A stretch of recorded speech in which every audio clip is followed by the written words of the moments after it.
शिवशक्ति गौरभक्तवृन्दा जय श्रीकृष्ण चैतन्य प्रभु नित्यानन्दा श्री अद्वैत गदाधर शिवसदि गौरभक्तवृन्दा हरे कृष्णा कृष्णा कृष्णा हरे हरे हरे राम राम राम हरे कृष्णा कृष्णा कृष्णा हरे हरे हरे राम राम राम हरे हरे हरे कृष्णा कृष्णा कृष्णा हरे हरे हरे राम राम राम हरे कृष्णा कृष्णा कृष्णा हरे हरे हरे राम राम हरे हरे हरे कृष्णा कृष्णा कृष्णा हरे हरे राम राम हरे हरे कृष्णा कृष्णा कृष्णा हरे हरे हरे राम राम हरे हरे हरे कृष्णा कृष्णा कृष्णा हरे हरे हरे राम राम नित्य गौर हरि बोल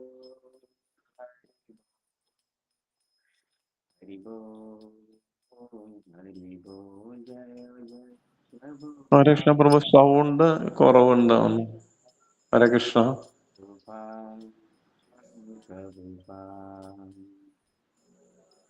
ഹരേ കൃഷ്ണ പ്രഭു. ഹരേ കൃഷ്ണ പ്രഭു, സൗണ്ട് കുറവാണ്, അതാണ് പറയുക. സൗണ്ട് കുറവുണ്ട്.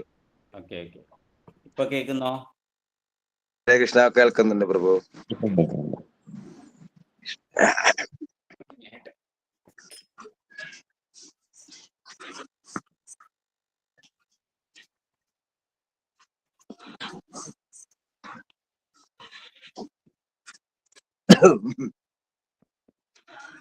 ഹരേ കൃഷ്ണ.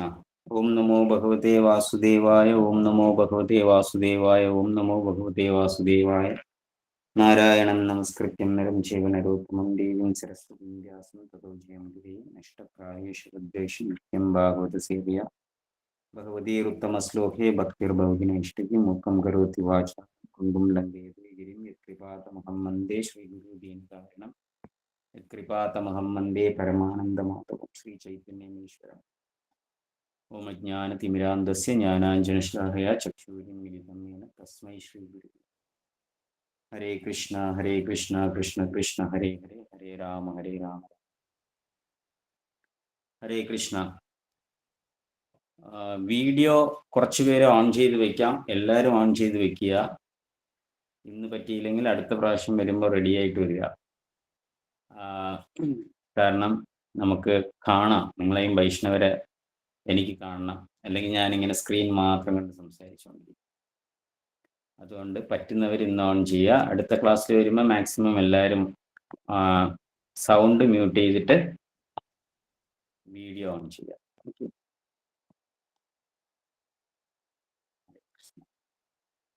ഇന്നത്തെ നമ്മൾ കൃഷ്ണാവബോധം ഒരു വഴികാട്ടി എന്ന് പറയുന്ന ബുക്കാണ് നമ്മളിന്ന്. ഇത് വളരെ ഇമ്പോർട്ടൻ്റ് ആയിട്ടുള്ളൊരു പുസ്തകമാണ്. എത്ര പേരുടെ കയ്യിലുണ്ടെന്ന് അറിയില്ല. ഇതാണ് പുസ്തകം, കൃഷ്ണാവബോധം ഒരു വഴികാട്ടി. ചെറിയ ബുക്കാണ്, പക്ഷെ ഇത് വളരെ യൂസ്ഫുൾ ആയിട്ട് ശരിക്കും നമ്മൾ ഈ ബുക്കിലുള്ള കാര്യങ്ങൾ അതേപടി ഫോളോ ചെയ്യേണ്ട കാര്യങ്ങളാണ് ഇതിനകത്ത് പറയുന്നത്.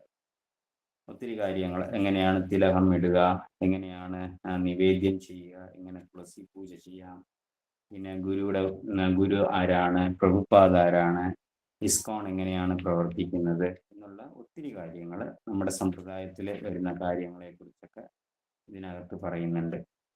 പിന്നെ ഉത്സവങ്ങൾ ആഘോഷിക്കുന്നത്, മെയിനായിട്ടുള്ള പ്രാർത്ഥനകൾ, ഭഗവാനെ നമസ്കരിക്കേണ്ട രീതി, ഗുരുവിനെ നമസ്കരിക്കേണ്ട രീതി, ഇങ്ങനെക്കുറിച്ച് ഫൗണ്ടറാചാര്യ ഇസ്കോണിന്റെ താവകാചാര്യനെ കുറിച്ച് അങ്ങനെ ഒത്തിരി കാര്യങ്ങൾ ഈ പുസ്തകത്തിനകത്തുണ്ട്. എല്ലാവരും വളരെ ശ്രദ്ധയോടെ കേൾക്കുകയും ആ കാര്യങ്ങൾ ചെറിയ ചെറിയ കാര്യങ്ങളാണ്, പക്ഷെ നമ്മളത് വളരെ സീരിയസ് ആയിട്ട് ഫോളോ ചെയ്യുക. ചെറിയ കാര്യമായിരുന്നാലും അത് കൃഷ്ണാവബോധത്തെ വളർത്താൻ സഹായിക്കുന്ന കാര്യങ്ങളാണ്. സോ അതുകൊണ്ട് സീരിയസ് ആയിട്ട് ഇത്രയും കാലം നമ്മൾ ശാസ്ത്രം പഠിക്കുന്നുണ്ട്, പക്ഷെ അത് പ്രാക്ടീസ് ചെയ്യുകയും വേണം. പഠിച്ചാൽ മാത്രം പോരാ, പഠിച്ചാൽ ജ്ഞാനത്തിന്റെ തലത്തിൽ മാത്രം. അത് ജീവിതത്തിൽ കൊണ്ടുവരണമെങ്കിൽ അത് പ്രാക്ടീസ് ചെയ്യണം. ഇപ്പൊ പ്രഭുപാദിന്റെ ഉദ്ദേശം അല്ലെങ്കിൽ ആചാര്യന്മാരുടെ ഉദ്ദേശം എന്താണെന്ന് ചോദിച്ചു കഴിഞ്ഞാൽ എല്ലാവരെയും ഒരു ബ്രാഹ്മണന്റെ ക്വാളിറ്റിയിലോട്ട് എത്തിക്കുക എന്നുള്ളതായിരുന്നു. ഒരു കുടുംബത്തിൽ ജനിച്ചത് കൊണ്ട് ഒരു വ്യക്തി ബ്രാഹ്മണനാകുന്നില്ല, അയാൾക്ക് ആ ഗുണങ്ങൾ ഉണ്ടാകുമ്പോഴാണ് ആ വ്യക്തി ബ്രാഹ്മണനായിട്ട് മാറുന്നത്. അപ്പോൾ ഇൻ കേസ് ആ കുടുംബത്തിൽ ജനിച്ചില്ലെങ്കിലും ഒരു വ്യക്തിക്ക് ബ്രാഹ്മണന്റെ ഗുണം അത് നമുക്ക് സ്വീകരിക്കാൻ സാധിക്കും. സോ അതുകൊണ്ട് ആ ബ്രാഹ്മണിക്കൽ ക്വാളിറ്റി, അത്തരം ഗുണമുണ്ടെങ്കിൽ മാത്രമേ ശരിക്കും ഒരു ശാസ്ത്രത്തിനെ മനസ്സിലാക്കാൻ സാധിക്കൂ, അത് ഫോളോ ചെയ്യാനും ഭഗവാനിൽ എത്തിപ്പെടാനും സാധിക്കത്തുള്ളൂ. അപ്പം ഗുണം എപ്പോഴും സാത്വിക ഗുണം, വിശുദ്ധ സാത്വിക ഗുണത്തിൽ നമ്മൾ എത്തിപ്പെടണം. അതിനു വേണ്ടിയിട്ടാണ് ഈ ഇത്തരം കാര്യങ്ങളെല്ലാം നമ്മളെ പഠിപ്പിക്കുന്നത്. അപ്പോൾ ശാസ്ത്രം പഠിപ്പിക്കുമ്പോൾ നമ്മൾ 3 കാര്യം നോക്കും. ഒന്ന് സംബന്ധ, പ്രയോജന, അഭിദയ എന്ന് പറയും. സംബന്ധ എന്ന് പറഞ്ഞു കഴിഞ്ഞാൽ നമുക്കും ഭഗവാനും തമ്മിലുള്ള സംബന്ധത്തിനെ കുറിച്ച് പറയുന്നത്. സാധാരണ തമിഴ്നാട്ടിലൊക്കെ പറയും സംബന്ധക്കാരെന്ന് പറയും. അതായത് ഒരു പയ്യൻ ഒരു പെണ്ണ് രണ്ടുപേരും വ്യത്യസ്തമായ സ്ഥലത്തുള്ള ആൾക്കാരായിരിക്കും, വേറെ വേറെ കുടുംബത്തിലുള്ളവരായിരിക്കും. ഇവര് രണ്ടുപേർക്കും തമ്മിലൊരു സംബന്ധം ഉണ്ടാവും. അതുകൊണ്ട് അവരെ സംബന്ധി എന്ന് വിളിക്കാറുണ്ട് ഇവരെ. എന്തുകൊണ്ടെന്ന് വെച്ചാൽ ഇവരുമായിട്ട് ഞാൻ സംബന്ധം ചെയ്തതുകൊണ്ട് അവരെ എൻ്റെ സംബന്ധി എന്ന് പറയും. അപ്പോ ഈ ആൾക്കാരുടെ ബന്ധം, ഇപ്പൊ പുതിയൊരു റിലേഷൻ അവിടെ ഇരിക്കുകയാണ്. എന്താണ്? ഈ പയ്യനും ഈ പെണ്ണ് വീട്ടുകാരുമായിട്ട് ഇപ്പൊ നമുക്കൊരു പുതിയൊരു കുടുംബ ബന്ധം ഇവിടെ ഉണ്ടാവുകയാണ്. ഇങ്ങനെയാണ് സംഭവം. പക്ഷെ ഈ ബന്ധം കൊണ്ട് നമുക്കൊരു റിസൾട്ട് ഉണ്ട്. ഈ ബന്ധത്തിനെ നിലനിർത്താനും നമുക്ക് സാധിക്കും, അല്ലെങ്കിൽ ആ ബന്ധത്തിനെ നഷ്ടപ്പെടുത്താനും നമുക്ക് സാധിക്കും. അപ്പൊ നമുക്ക് എന്ത് ചെയ്യണം എന്ന് വെച്ചാൽ ഈ ബന്ധത്തിനെ നിലനിർത്തണമെങ്കിൽ അതിന് കുറച്ച് കാര്യങ്ങൾ ചെയ്യണം. ഈ ബന്ധം കൊണ്ട് നമുക്ക് എന്തൊരു പ്രയോജനം എന്ന് ചോദിച്ചു കഴിഞ്ഞാൽ അതിലൊരു സന്താനം ഉണ്ടാകും. ആ കുടുംബം, ആ പരമ്പര അതങ്ങ് വളരും. അപ്പൊ ആ കുടുംബം വളരും, അതിലൊരു കുട്ടികളെല്ലാം ഉണ്ടാകുമ്പോൾ അതാണ് ഇതിന്റെ പ്രയോജനം എന്ന് പറയുക. അപ്പോ പക്ഷെ സംബന്ധമായി, ബന്ധമായി പ്രയോജനം കുട്ടികളുമായിട്ട് ആ വംശം അങ്ങനെ വളരും.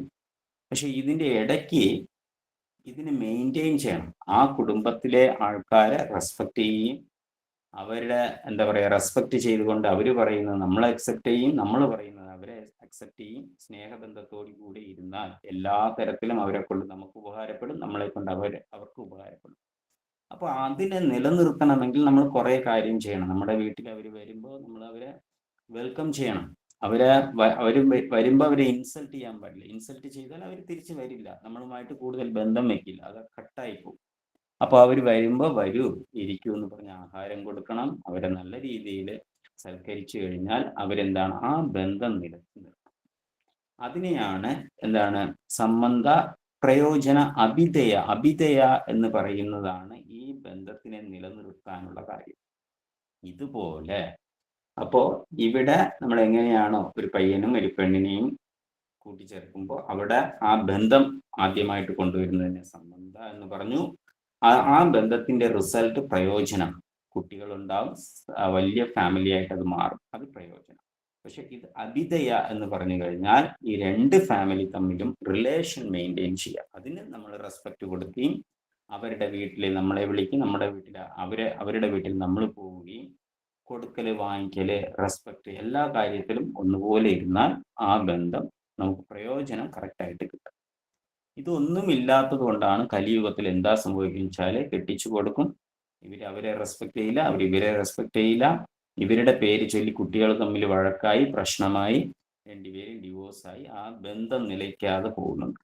ഇതാണ് സംഭവം കലിയുഗത്തിൽ. എന്തുകൊണ്ടെന്ന് വെച്ചാൽ ബന്ധം നിലയ്ക്കാത്തത് കാരണം ഈ പാരൻസും സപ്പോർട്ട് ചെയ്യും കുട്ടികളെ. എന്തുകൊണ്ട്? ഞാൻ വീട്ടിൽ പോയപ്പോൾ എന്നെ റെസ്പെക്ട് ചെയ്തില്ല, ഞാൻ എൻ്റെ ഒരു മോളെ ഞാൻ നന്നായിട്ട് വളർത്തി, പക്ഷെ ഞാൻ എന്തിനാ അവർക്ക് കൊണ്ടു കൊടുക്കണം? അല്ലെങ്കിൽ എൻ്റെ മോനെ ഞാൻ അത്രയും പൊന്നുമ്പോൾ അവരുടെ ഫ്രണ്ടിൽ പോയി എൻ്റെ മോൻ എന്തിനാ താന്ന് നിൽക്കണം എന്നെല്ലാം ഈ റിലേഷൻ കറക്റ്റ് മെയിൻറ്റെയിൻ ചെയ്യാൻ അറിയാത്തത് കൊണ്ടാണ് ഈ ബന്ധങ്ങൾ നഷ്ടപ്പെട്ടു പോകുന്നത്.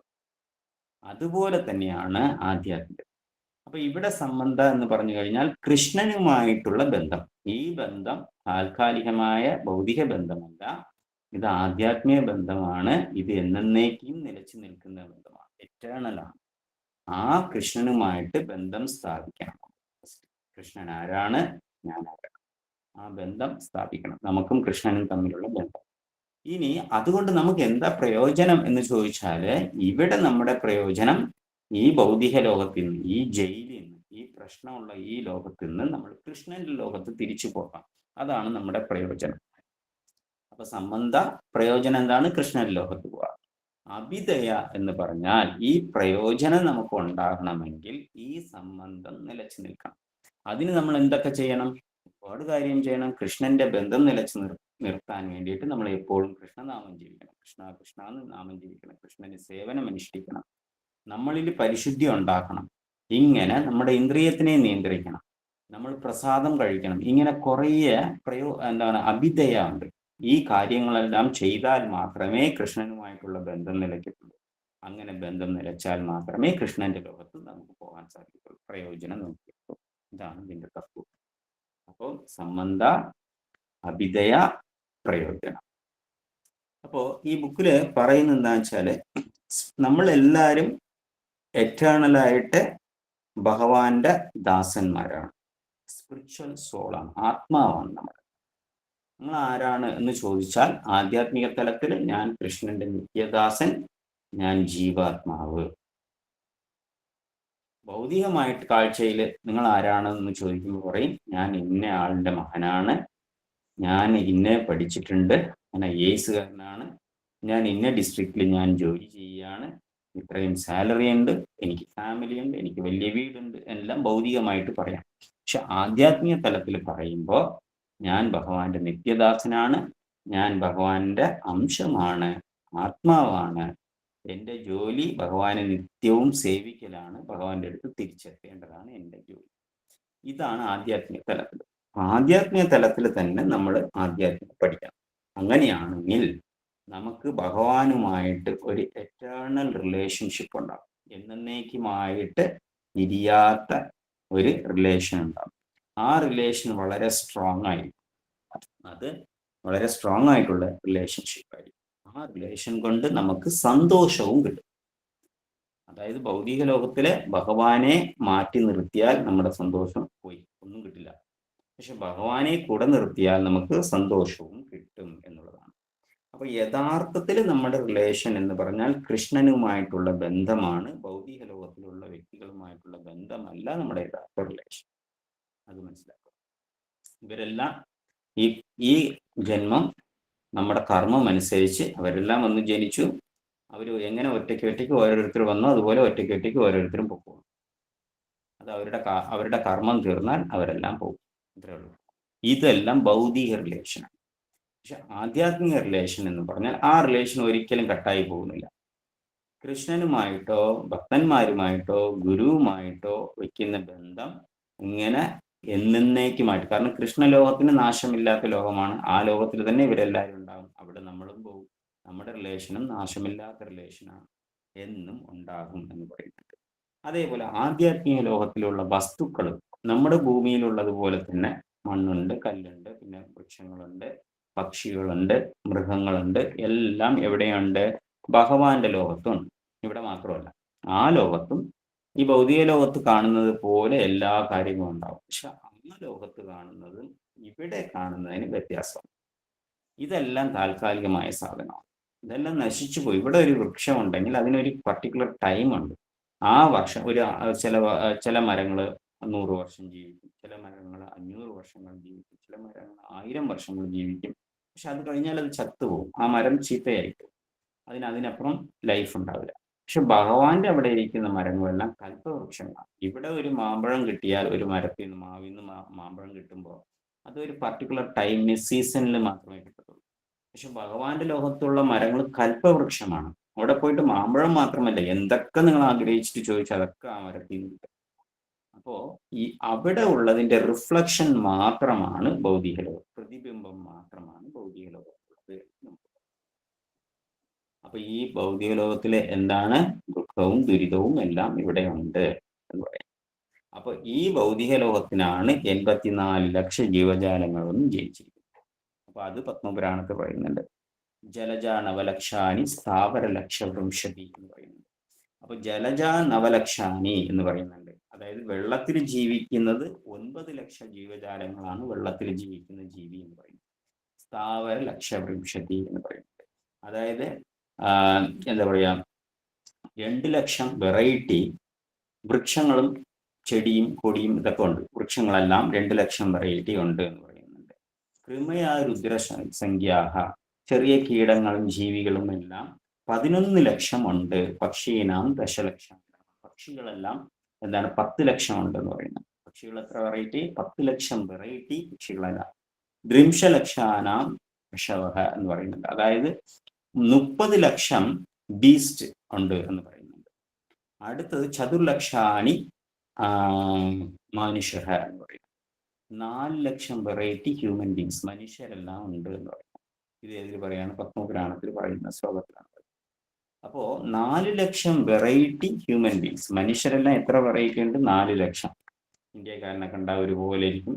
അതിൽ ഇന്ത്യക്കാരിൽ തന്നെ കേരളക്കാരെ കണ്ട ഒരു രീതിയിലുണ്ടാവും, തമിഴ്നാട്ടിലുള്ളവർ വേറൊരു രീതിയിലുണ്ടാവും, ആന്ധ്രയിൽ പോയാൽ വേറൊരു രീതിയിലുണ്ടാവും, കാശ്മീരിക്കാരനെ കണ്ടാൽ വേറൊരു രീതിയിലായിരിക്കും, ആസാമികളെ കണ്ടാൽ വേറൊരു രീതിയിലായിരിക്കും. ഇങ്ങനെ വ്യത്യസ്തമായ രീതി. ബംഗാളികളെ കണ്ടാൽ അത് വേറെ മാതിരി ഇരിക്കും, ചൈനക്കാരെ കണ്ടാൽ വേറെ മാതിരിയിരിക്കും, നീഗ്രോസിനെ കണ്ടാൽ വേറെ മാതിരിയിരിക്കും, മംഗോളിയൻസിനെ കണ്ടാൽ വേറൊരു രീതിയിലിരിക്കും, ജപ്പാൻകാരെ കണ്ടാൽ വേറൊരു രീതിയിലിരിക്കും, അമേരിക്കൻസിനെ കണ്ടാൽ വേറെ മാതിരിയിരിക്കും, ഓസ്ട്രേലിയൻസിനെ കണ്ടാൽ ഇനിയൊരു രീതി. ഇങ്ങനെ എല്ലാവർക്കും വ്യത്യസ്തമായ രീതിയിലാണ്. എന്താണ്? അവരവരുടെ ആഗ്രഹം. ചിലപ്പോൾ ഓസ്ട്രേലിയയിൽ പോയ എല്ലാവരും ഈ പൂച്ചക്കണ്ണുള്ള ആൾക്കാരൊക്കെ കാണാം നമുക്ക്. വെളുത്ത ശരീരം, വെളുത്ത മുടി, അവരുടെ ശരീരമെല്ലാം പാണ്ട് പിടിച്ചതുപോലെ വെളുത്തിട്ടൊക്കെ ഇരിക്കും. അപ്പൊ അവർ വേറൊരു രീതിയിലാണ് ഇരിക്കുന്നത്. അവരുടെ ആഗ്രഹം അനുസരിച്ച് അവരെ ഇഷ്ടപ്പെട്ടതുപോലെ ആ ലോകത്തിൽ അവർ ചെയ്യും. ഇങ്ങനെ വെറൈറ്റി ഓഫ് ഹ്യൂമൻ ബീങ്സ്. പക്ഷെ ഇവർ എത്ര വെറൈറ്റി എടുത്താലും മൃഗങ്ങളോ പക്ഷികളോ മീനോ എന്ത് തന്നെ ജീവിയം എടുത്തിരുന്നാലും എല്ലാവർക്കും ദുഃഖങ്ങളുണ്ടാവും.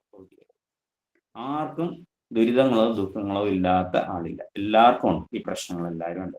അതുകൊണ്ടാണ് ഭഗവാൻ എന്ത് പറയുന്നു എന്ന് പറഞ്ഞു കഴിഞ്ഞാൽ, എല്ലാവരും എൻ്റെ ലോകത്ത് വരൂ. കൃഷ്ണൻ എന്താണ് ഭഗവത്ഗീതയിൽ പഠിപ്പിക്കുന്നത്? ശ്രീമദ് ഭാഗവതത്തിൽ പറയുന്നുണ്ട്, കൃഷ്ണൻ കാരുണ്യപൂർവ്വം എല്ലാ ജീവാത്മാക്കളെയും കൃഷ്ണന്റെ ലോകത്ത് ഇൻവൈറ്റ് ചെയ്യാണ്. നമ്മളാണ് പോകാതെ ഇവിടെ തന്നെ തൂങ്ങിക്കിടക്കുന്നത്, ഇവിടെ തന്നെ ഇരുന്നുകൊണ്ട്. അങ്ങനെയല്ല വേണ്ടത്. ജീവാത്മാവ് നമ്മൾ എന്ത് ചെയ്യണം? ഭഗവാനെ സേവിച്ച് ഭഗവാന്റെ അടുത്ത് പോകണം എന്ന് പറയുന്നുണ്ട്. അപ്പോ അങ്ങനെ പോകണമെങ്കിൽ നമ്മുടെ ഹൃദയത്തിലിരിക്കുന്ന കൃഷ്ണാവബോധത്തിനെ ഉണർത്തണം. നമ്മൾക്ക് എല്ലാവർക്കും കൃഷ്ണാവബോധം ഉണ്ട്. കൃഷ്ണന് നമുക്ക് നല്ല പരിചയമുള്ള വ്യക്തിയാണ്. എത്രയോ ജന്മത്തിന് മുമ്പ് കൃഷ്ണന്റെ ഒപ്പം വരുന്നവരാണ്. ചെറിയ ചെറിയ നിസാരാഗ്രഹം കാരണം ആ ആഗ്രഹം കൂടി കൂടി കൂടി അതമ്പതിച്ച് എത്രയോ മോശപ്പെട്ട അവസ്ഥയിലെത്തി. അവിടെ നിന്ന് നന്നായി ഇപ്പൊ ഹ്യൂമൻ ബീങ്സ്, ദുർലഭം മനുഷ്യ ജന്മവും നമ്മൾ എത്തിയിരിക്കുകയാണ്. ഇനി നമുക്ക് എവിടെ പോകാം? ഈസി ആയിട്ട് ഭഗവാന്റെ അടുത്ത് തിരിച്ചു പോകാം.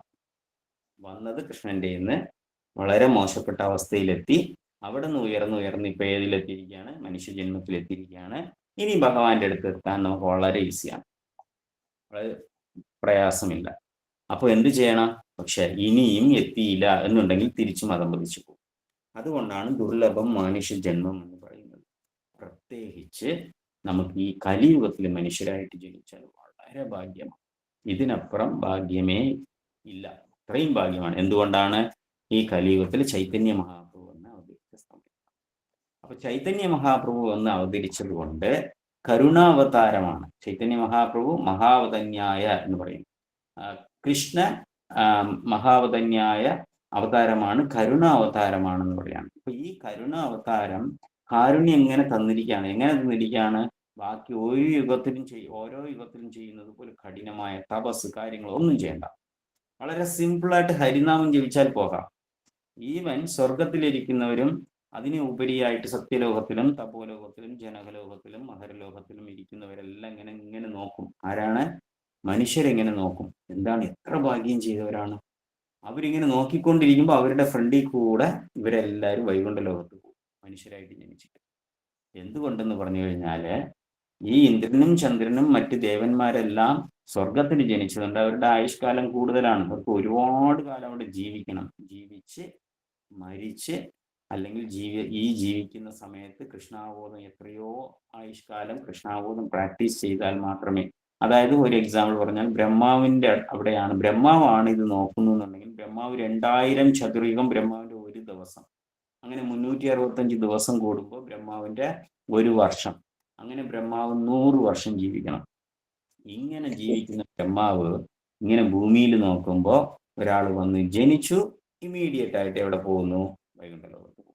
എല്ലാവരും പോവില്ല, കുറച്ച് ആൾക്കാരൊക്കെ ഇങ്ങനെ പോകുന്നുണ്ട്. അപ്പൊ ബ്രഹ്മാവ് മനസ്സിൽ വിചാരിക്കുക, എത്ര ഭാഗ്യവാനാണ്, ഈ ഭൂമിയിൽ വന്ന് ജനിച്ചു, ചൈതന്യ മഹാപ്രഭുയുടെ കാരുണ്യം കൊണ്ട് നിസാരം ഈസി ആയിട്ട് അവരെന്ത് ചെയ്തു? നാമം ജപിച്ചു, ഇതാ പോകുന്നു. അവരെല്ലാം നോക്കുമ്പോൾ ഇങ്ങനെ എല്ലാവരും ഭഗവാന്റെ വിമാനത്തിൽ വന്ന് വിഷ്ണുദൂതന്മാർ വിളിച്ചുകൊണ്ട് പോകുന്നത്. അത്രയും ഒരു ഭാഗ്യം ഇനി എവിടെയും കിട്ടില്ല ഈ യുഗത്തില്. എല്ലാ യുഗത്തിലും കലിയുഗം വരുമെങ്കിലും ഈ യുഗത്തിൽ ചൈതന്യ അവതാരം വളരെ സ്പെഷ്യലായിട്ട് വന്നതുകൊണ്ടാണ് നമ്മൾ ഇന്നും ഈ പരമസത്യം ചൈതന്യ മഹാപ്രഭുയുടെ സമ്പ്രദായത്തിലാണ് നമ്മൾ മനസ്സിലാക്കുന്നത്.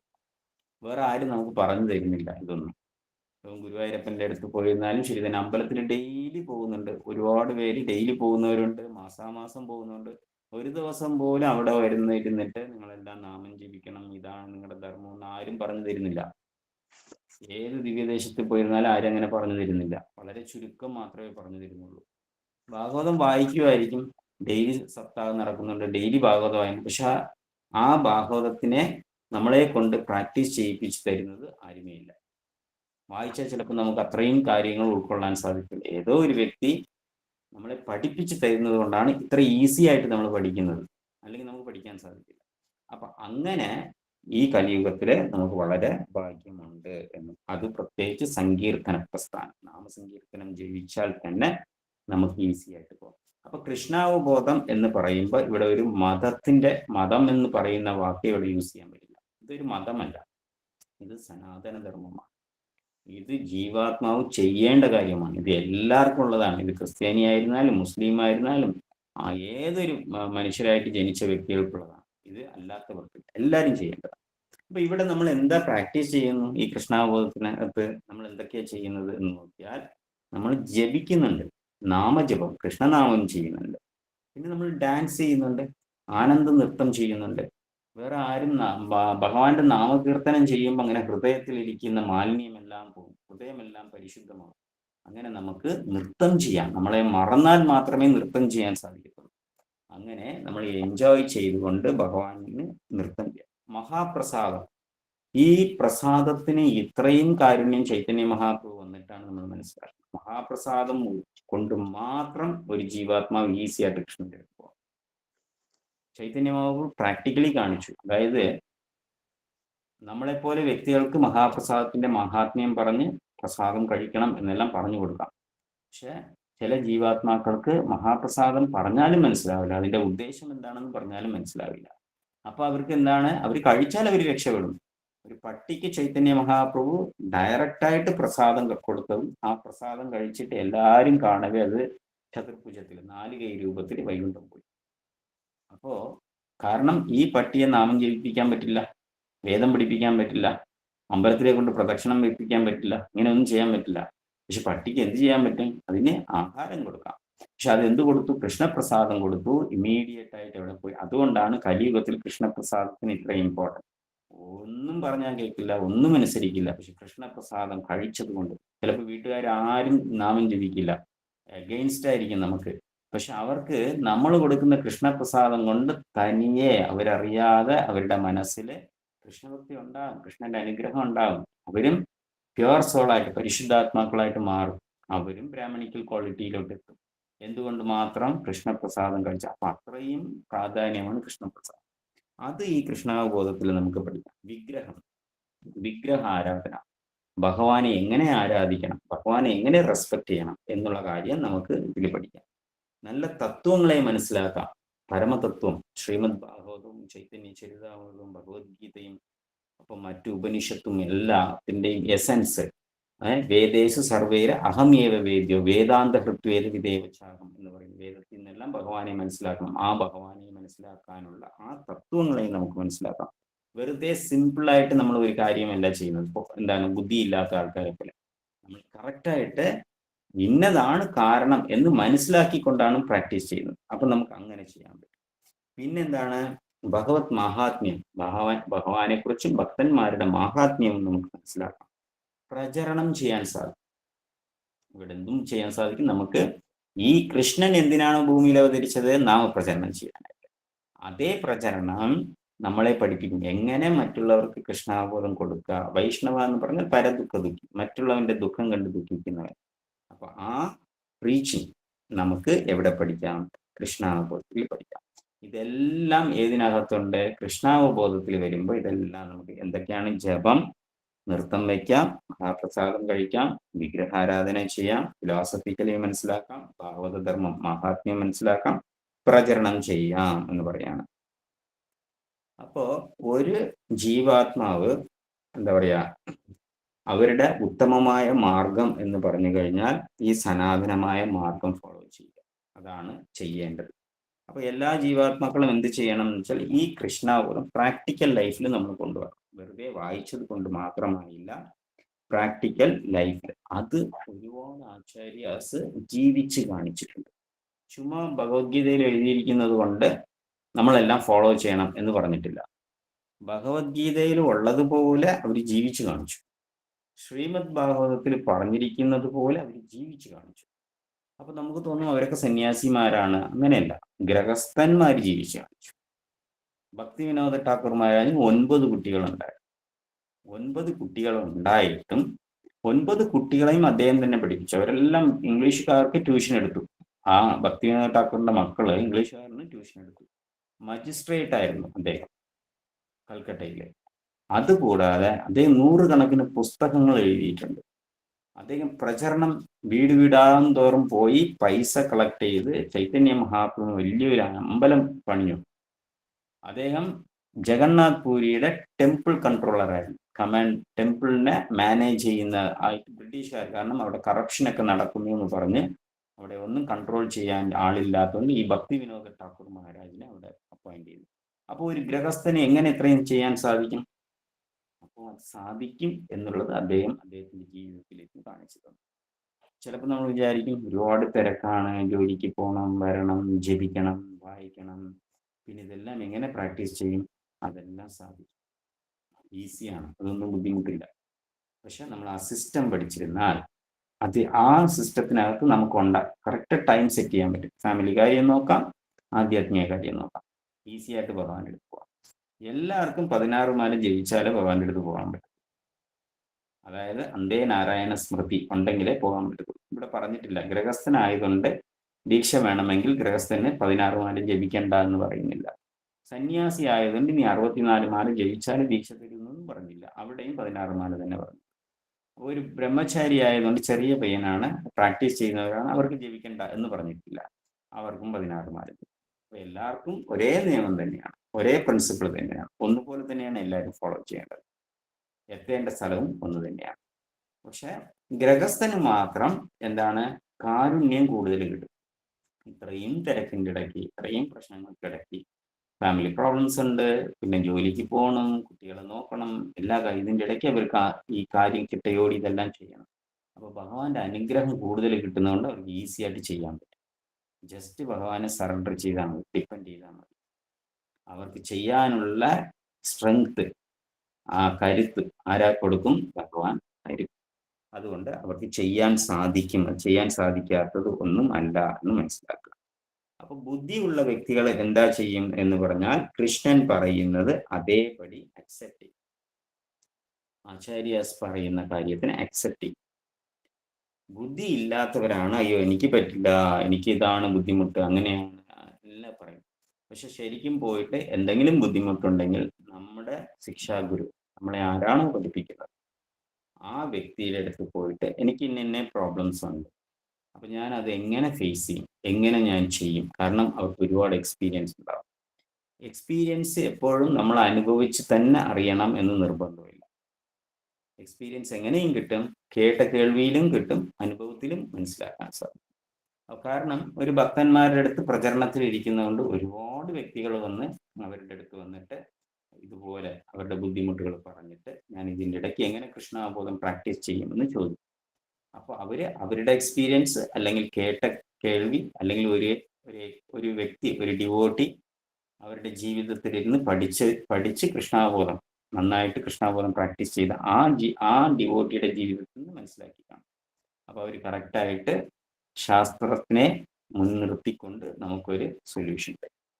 അങ്ങനെയാണെങ്കിൽ അതനുസരിച്ച് പോയാൽ നമുക്ക് ഈസി ആയിട്ട് എന്ത് ഫോളോ ചെയ്യാൻ പറ്റും? കൃഷ്ണാബോധം ഫോളോ ചെയ്യാൻ പറ്റും. അപ്പം കൃഷ്ണാബോധത്തിലെ ഉപദേശം തരുന്ന ആൾ ശാസ്ത്രം മനസ്സിലാക്കിയിരിക്കണം, അവരുടെ ലൈഫിൽ എക്സ്പീരിയൻസ് ഉണ്ടാവണം, പിന്നെ അവർ പ്രചരണത്തിലിരിക്കുന്നവരായിരിക്കണം. എങ്കിൽ അവർക്ക് ഈസി ആയിട്ട് നമ്മളെ ഹെൽപ്പ് ചെയ്യാൻ പറ്റും എന്നുള്ളതാണ്. അപ്പോൾ കൃഷ്ണാബോധം എന്ന് പറയുന്ന ഭക്തി മാർഗം നമ്മൾ പ്രാക്ടീസ് ചെയ്യുന്നതാണ് ഈ പുസ്തകം കൊണ്ട് ഉദ്ദേശിക്കുന്നത്. ഇതൊരു ഇൻട്രഡക്ഷൻ ആണ് ഇവിടെ പറയുന്നത്. ഇൻട്രഡക്ഷനിൽ എന്താ പറയുന്നതെന്ന് വെച്ചാൽ ആ കൃഷ്ണാബോധം എന്താണ്, നമ്മൾ എത്ര എന്താ പറയുക അധംപതിച്ച ലൈഫിൽ നിന്ന് എത്ര ഉയർന്ന ലൈഫിൽ ഇപ്പോൾ എത്തിയിട്ടുണ്ട്, അതിലും കൃഷ്ണഭക്തി എന്ന് പറയുന്നത് എത്ര ഇമ്പോർട്ടൻറ്റ്, പ്രത്യേകിച്ച് ഈ കലിയുഗത്ത് നമുക്ക് എത്ര സിമ്പിളായിട്ടാണ് ഒരു പ്രോസസ്സ് തന്നിരിക്കുന്നത്, ഹരിനാമത്തിൽ കൂടെ ഭഗവാനിൽ എത്തിപ്പെടാം എന്ന് പറയുന്നത്. അപ്പോൾ ഇതൊക്കെ നമ്മൾ ഫോളോ ചെയ്യുമ്പോൾ ഓട്ടോമാറ്റിക്കായിട്ട് നമുക്ക് ക്വാളിറ്റീസ് ഉണ്ടാവും. എന്ത് ക്വാളിറ്റീസ് ഉണ്ടാവും എന്ന് ചോദിച്ചു കഴിഞ്ഞാൽ ബ്രാഹ്മണിക്കൽ ക്വാളിറ്റി. ഒരു ബ്രാഹ്മണനെ സംബന്ധിച്ചോളം അയാൾക്ക് ഒരുപാട് ഗുണങ്ങളുണ്ട്. ആ ഗുണങ്ങളാണ് ആ വ്യക്തിയെ ഭഗവാനുമായിട്ട് അടുപ്പിക്കുന്നത്. ഈ ഗുണങ്ങളെല്ലാം തമോ ഗുണമോ രജോ ഗുണമായി പോയാൽ അയാൾ ഭഗവാനിൽ നിന്ന് മാറിപ്പോകും. അപ്പൊ ആ ഗുണങ്ങൾ എന്താണ് എന്ന് ചോദിച്ചു കഴിഞ്ഞാൽ ടോളറൻസ്, സഹിഷ്ണുത ഉണ്ടാവും, ഒരുപാട് സഹിക്കും. അപ്പം ആ ജീവിതത്തിൽ വരുന്ന പ്രശ്നങ്ങളെല്ലാം സഹിഷ്ണുത എന്ന് പറയുമ്പോൾ അവര് പേഴ്സണൽ ലൈഫിൽ വരുന്ന ടോളറൻസ് സഹിക്കും. പക്ഷെ വേറൊരു ഭക്തന്മാർക്ക് എന്തെങ്കിലും ട്രബിൾ ഉണ്ടാകുമ്പോൾ ചിലപ്പോൾ അത് സഹിച്ചുകൊണ്ടിരിക്കാൻ പാടില്ല. അപ്പൊ നമ്മൾ വാ തുറന്ന് ചോദിക്കണം. കൃഷ്ണനെതിരായിട്ട് ഒരാൾ സംസാരിക്കുമ്പോൾ അവിടെ സഹിച്ചുകൊണ്ടിരിക്കേണ്ട ആവശ്യമില്ല, അവിടെ നമ്മൾ വാ തുറന്ന് ചോദിക്കണം. പക്ഷെ എൻ്റെ സ്വന്തം കാര്യങ്ങളിൽ എന്തെങ്കിലും പ്രശ്നങ്ങൾ വരുമ്പോൾ നമ്മൾ സഹിക്കണം. കാരണം ഇത് എൻ്റെ കർമ്മ കൊണ്ടുവരുന്നതാണ്, ഇതിന് ഞാൻ റിയാക്ട് ചെയ്താൽ ഈ കർമ്മ വളരും. പക്ഷെ ഞാൻ സഹിച്ചിരുന്നാൽ ആ കർമ്മ ഇല്ലാതായി പോകും. അതുകൊണ്ട് ടോളറൻസ് കൃഷ്ണാബോധത്തിൽ വരുമ്പോൾ ഈ തത്വങ്ങളൊക്കെ പഠിക്കുമ്പോൾ ഓട്ടോമാറ്റിക്കായി നമുക്ക് വരും. 100% വന്നില്ലെങ്കിൽ തീർച്ചയായും നമുക്ക് മാറ്റം ഉണ്ടാവും. പണ്ടൊക്കെ നമ്മൾ ഒരുപാട് റിയാക്ട് ചെയ്യും, ഒരുപാട് ദേഷ്യപ്പെടും, എല്ലായിടത്തും നമ്മൾ സംസാരിക്കും. ഇപ്പൊ നമ്മൾ അതൊക്കെ അവോയ്ഡ് ചെയ്തു. ഇപ്പൊ ഒരു 80% നമ്മൾ എന്താണ്, ഒരു 20% നമ്മൾ ഫോളോ ചെയ്യുന്നു. സക്സസ് ആണ് നമുക്ക്. കാരണം പണ്ട് പോലെ അങ്ങനെ പെട്ടെന്ന് പോകുന്നില്ല, കുറച്ച് സമയമെടുക്കും നമുക്ക്. അപ്പൊ നമുക്ക് ഒരു മാറ്റമുണ്ട്. അത് കുറച്ചു കാലം ആകുമ്പോൾ ഒരു 50%, പകുതി. പണ്ടാണെങ്കിൽ എല്ലാത്തിനും പറയും, ആ പണ്ട് പറയുന്നതിന്റെ പകുതി പോലും നമ്മൾ റിയാക്ട് ചെയ്യുന്നില്ല. സോ നമ്മളിൽ മാറ്റം ഉണ്ടാവും. അപ്പോൾ ഡിവോട്ടി പ്രാക്ടീസ് ചെയ്യുമ്പോൾ ഓട്ടോമാറ്റിക്കായിട്ടും ഈ മാറ്റങ്ങളെല്ലാം ഉണ്ടാവും. കമ്പാഷൻ ഉണ്ടാവും, അനുകമ്പ ഉണ്ടാവും. മറ്റൊരു ജീവാത്മാവിൻ്റെ അടുത്ത് കാണിക്കുന്ന അനുകമ്പ അത് വളരെ ഇമ്പോർട്ടൻ്റ് ആണ്. കാരണം നമ്മുടെ കൂടെ ഉള്ള ആൾക്കാർ കഷ്ടപ്പെടുന്നത് കാണുമ്പോൾ അതിനെ കണ്ടിട്ട് ചിരിച്ചിട്ട് പോവുകയല്ല വേണ്ടത്, അല്ലെങ്കിൽ അവൻ്റെ കർമ്മ എന്ന് പറഞ്ഞിട്ട് നേരെ വിട്ടിട്ട് പോകും. ആ വ്യക്തി എങ്ങനെ രക്ഷിക്കാം, അവർക്ക് എങ്ങനെ കൃഷ്ണാബോധം കൊടുക്കാം? അവർ ഈ നാമം ജപിച്ചാൽ അവർ രക്ഷപ്പെടില്ലേ? ഈ ഭഗവത്ഗീത വായിച്ചാൽ ചിലപ്പോൾ അവർ രക്ഷപ്പെടുമായിരിക്കും. അപ്പൊ ഇതെങ്ങനെ അവർക്ക് എത്തിച്ചു കൊടുക്കാം എന്ന് ചിന്തിക്കുന്ന വ്യക്തിയായിരിക്കും. അവരുടെ പ്രശ്നം, യഥാർത്ഥ പ്രശ്നം നമുക്ക് കൃഷ്ണാബോധം കൊണ്ട് മാത്രമേ മാറ്റാൻ സാധിക്കൂ. ഇപ്പോൾ ഒരാൾ വന്ന് പറയാണ്, എനിക്ക് കാശൊന്നുമില്ല, കുറച്ച് കാശ് കടം തരുമോ എന്ന് ചോദിച്ചു. അപ്പൊ നമ്മൾ എന്ത് ചെയ്യും? പാവം നോക്കി കുറച്ച് കാശ് കൊടുത്തു. അപ്പൊ ഇയാൾ കാശ് മേടിച്ചിട്ട് പോയി. നമ്മൾ ചോദിച്ച കാശ് കൊടുത്തു. അയാൾ വിചാരിച്ചു അയാൾ ഒരു 500 രൂപ കടം ചോദിച്ചു. നമ്മൾ ചോദിച്ച ഉടനെ 500 രൂപ കൊടുത്തു. അപ്പൊ ആ വ്യക്തി 500 രൂപ കിട്ടിയ ഉടനെ തൃപ്തിപ്പെട്ട് പോയി കാണുമെന്ന് വിചാരിക്കുന്നു? ഒരിക്കലുമില്ല. അയാൾ ഉടനെ മനസ്സിൽ വിചാരിക്കും, 500 രൂപ കുറഞ്ഞു പോയി അല്ലേ, 1000 രൂപ ചോദിച്ചാലും അവർ തരുമായിരുന്നു, ചിലപ്പോൾ ഇങ്ങനെ ചെയ്യും. അപ്പോ അയാൾ തൃപ്തിപ്പെട്ടില്ല നമ്മൾ കൊടുത്തത് കൊണ്ട്. കുഴപ്പമില്ല, അടുത്ത പ്രാവശ്യം ചോദിക്കാം എന്ന് ഇങ്ങനെ പ്ലാൻ ചെയ്തിട്ട്. ഓക്കെ, ഇനി അഥവാ 500 രൂപ കൊടുത്താൽ അടുത്ത പ്രാവശ്യം നമ്മളെടുത്ത് ഒന്ന് ചോദിക്കും. അപ്പോൾ നമ്മൾ കൊടുക്കും, ചിലപ്പോൾ പാവമല്ലേ കൊടുക്കും. 3ാമത്തെ പ്രാവശ്യം വരുന്നു ചോദിക്കുമ്പോൾ നമ്മൾ എന്ത് പറയും? അങ്ങനെ ചുമ്മാ വരരുത്, വല്ലപ്പോഴൊക്കെ ഞാൻ ഹെൽപ്പ് ചെയ്യാം, എന്നെ കൊണ്ട് ഇത്രയേ പറ്റൂ എന്ന് പറഞ്ഞ് നമ്മൾ കൊടുക്കും. 4ാമത്തെ പ്രാവശ്യം അയ്യോ എൻ്റെ കയ്യിലില്ല എന്ന് നമ്മൾ പറയും. ഉണ്ടാവും നമ്മുടെ കയ്യിൽ, പക്ഷെ നമ്മൾ കൊടുക്കില്ല. 5ാമത്തെ പ്രാവശ്യം വരണ്ട, ചോദിക്കണ്ട എന്ന് പറയും. അപ്പോൾ നമുക്കും കൊടുക്കാൻ പറ്റിയില്ല, ആ വ്യക്തിക്കും തൃപ്തിപ്പെടാൻ പറ്റില്ല, അയാളുടെ പ്രോബ്ലവും തീർന്നില്ല. സോ കൃഷ്ണാവബോധം നല്ല സൊല്യൂഷനാണ്. എന്തുകൊണ്ട്? ഭഗവാനെ സറണ്ടർ ചെയ്യാൻ പഠിപ്പിച്ചാൽ ആ വ്യക്തിയുടെ പ്രോബ്ലം ഭഗവാൻ തീർത്തുകൊള്ളും, നമ്മളെ കൊണ്ട് തീർക്കാൻ പറ്റില്ല. അതുകൊണ്ട് യഥാർത്ഥമായിട്ട് ഒരാളെ ഹെൽപ്പ് ചെയ്യുക എന്ന് പറയുന്നത് കൃഷ്ണാബോധം അയാൾക്ക് കൊടുക്കുന്നതാണ് യഥാർത്ഥ സഹായം. അപ്പൊ ആ സഹായം വേണം നമ്മൾ ചെയ്യാൻ. അതാണ് വൈഷ്ണവൻ. ആ കമ്പാഷൻ നമുക്ക് ഉണ്ടെങ്കിൽ മാത്രമേ പ്രചരണം ചെയ്യാൻ സാധിക്കത്തുള്ളൂ. ഒരാൾ ഭഗവത്ഗീത ബുക്ക് ഡിസ്ട്രിബ്യൂട്ട് ചെയ്യുന്നു, ഒരാൾ നാമം പഠിപ്പിച്ചു കൊടുക്കുന്നു എന്നുണ്ടെങ്കിൽ ആ ഹൃദയത്തിനകത്ത് എന്തുണ്ട്? കമ്പാഷൻ, അനുകമ്പ. എങ്ങനെയെങ്കിലും ഈ ജീവാത്മാവിനെ രക്ഷിക്കണം. അതുകൊണ്ടാണ് അവർ ഈ പ്രവൃത്തി ചെയ്യുന്നത്. പണ്ട് എങ്ങനെയെങ്കിലും നാമം ജപിക്കൂ എന്ന് പറഞ്ഞ് മാല കൊടുക്കുന്നു, പുസ്തകം കൊടുക്കുന്നു, പിന്നെ അമ്പലത്തിൽ വിളിച്ചുകൊണ്ട് വരുന്നു, പ്രസാദം കൊണ്ട് കൊടുക്കുന്നു. കാരണം എന്തുകൊണ്ട്? അവരുടെ ഹൃദയത്തിനകത്ത് ഈ അനുകമ്പമാണ്. അതുകൊണ്ട് നമ്മൾ എന്ത് ചെയ്യണം? അത് ഓട്ടോമാറ്റിക്കായിട്ട് നമുക്കുണ്ടാകും. പിന്നെ സിംപ്ലിസിറ്റി. ഒരുപാട് ഭൗതിക വസ്തുക്കളുടെ ബാക്കിൽ പോകാതെ എന്താണോ വരുന്നത് അത് വെച്ച് സിമ്പിളായിട്ട് യൂസ് ചെയ്തുകൊണ്ട് കൃഷ്ണാബോധം പ്രാക്ടീസ് ചെയ്യും. അതുകൊണ്ട് ഒന്നും യൂസ് ചെയ്യാൻ പാടില്ല. സിംപ്ലിസിറ്റി എന്ന് പറഞ്ഞാൽ ഉടനെ കീറിയ ഡ്രസ്സൊക്കെ ഇട്ടിട്ട് ഇങ്ങനെ നടക്കണം, അങ്ങനെയല്ല. സിംപ്ലിറ്റി, എളിമത്വം എന്ന് പറയുന്നത് എങ്ങനെയാണെന്ന് വെച്ചാൽ നമുക്ക് കിട്ടുന്നത് കൊണ്ട് ഹാപ്പി ആയിട്ട് അഹങ്കാരം കാണിക്കാതെ അത് കൃഷ്ണാവബോധത്തിൽ യൂസ് ചെയ്യാൻ പഠിക്കുക. അതാണ് സിംപ്ലിസിറ്റി എന്ന് പറയുന്നത്. ഇനി സെൻസ് കൺട്രോൾ ഉണ്ടാവും. ഇന്ദ്രിയ നിയന്ത്രണം കൃഷ്ണാവബോധത്തിൽ വരുമ്പോൾ ഉണ്ടാവും. പണ്ട് വലിച്ചു വാരി പോകുന്നിടത്ത് കാണുന്ന കടയിൽ എല്ലാം കയറി കഴിക്കുമായിരിക്കും. ഇപ്പൊ അതൊക്കെ കുറയും. അവിടെ നമ്മുടെ ഇന്ദ്രിയ നിയന്ത്രണം ഉണ്ട്, അല്ലെ? അപ്പോൾ ഇപ്പോ പലതും കേൾക്കുന്നതും കാണുന്നതും കഴിക്കുന്നതിലും എല്ലാത്തിലും നമുക്കൊരു കൺട്രോൾ ഉണ്ട്. പണ്ട് ആ കൺട്രോൾ നമുക്ക് ഉണ്ടാവില്ല. അപ്പൊ അത് കൃഷ്ണാബോധത്തിൽ വന്നതിന്റെ ബെനിഫിറ്റ് ആണ് നമുക്ക് കിട്ടുന്നത്. ഇനി പീസ്ഫുൾനെസ്, സമാധാനം ഉണ്ടാവും. ഒരുപാട് പേരുടെ അടുത്ത് ചോദിച്ചാൽ മതി, അയ്യോ പണ്ട് എനിക്ക് എല്ലാത്തിനും ഭ്രാന്തി പിടിച്ചതുപോലെ എനിക്ക് ഒരു സമാധാനമില്ല, ഇപ്പോഴാണ് സമാധാനം കിട്ടുന്നത്. കൃഷ്ണാബോധം പ്രാക്ടീസ് ചെയ്തപ്പോൾ എനിക്ക് എന്തോ ഒരു സന്തോഷമുണ്ട്, നാമം ജപിക്കുമ്പോൾ എനിക്കൊരു സമാധാനമുണ്ട്. ആ സമാധാനം എവിടെ നിന്ന് കിട്ടും? നമുക്ക് കൃഷ്ണാബോധത്തിൽ നിന്ന് കിട്ടും എന്ന് പറയാണ്. ഇനി നമുക്കൊരു അട്രാക്റ്റീവ്നെസ് ഉണ്ടാവും. നമ്മളെ കാണുമ്പോൾ കൃഷ്ണാബോധം പ്രാക്ടീസ് ചെയ്യുന്ന ആൾക്കാർ എങ്ങനെയാണ്? അവരെ കാണുമ്പോൾ മറ്റുള്ളവർക്ക് അവരുടെ പോയി സംസാരിക്കണമെന്ന് തോന്നും. പണ്ട് നമ്മളെ കണ്ടാൽ എല്ലാവർക്കും ഒന്നും സംസാരിക്കണം എന്ന് തോന്നില്ല. കാരണം നമ്മുടെ ഒരു നെഗറ്റിവിറ്റി ഉണ്ടാവും, പ്ലസ് നമുക്കും അസൂയ ഉണ്ടാവും, അവർക്കും ഉണ്ടാവും. അപ്പൊ നമുക്ക് തമ്മിൽ ചേരില്ല, ഈ ആൾക്കാർക്ക് തമ്മിൽ ചേരില്ല, എല്ലാവരെയും ഇഷ്ടപ്പെടില്ല. പക്ഷെ ഇപ്പോ എല്ലാവർക്കും വന്നിട്ട് ഒരു തിലകൊക്കെ ഇട്ട് കാണുമ്പോൾ തന്നെ കണ്ടിമാലിട്ടിട്ടുണ്ട്, തിലകിട്ടിട്ടുണ്ട്, നന്നായിട്ട് സംസാരിക്കുന്നുണ്ട്, ചിരിക്കുന്നുണ്ട്. എല്ലാവരെ കണ്ടാലും ചിലർ ചിരിക്കുകയില്ല, ആരെ കണ്ടാലും ചിരിക്കുന്നുണ്ട്.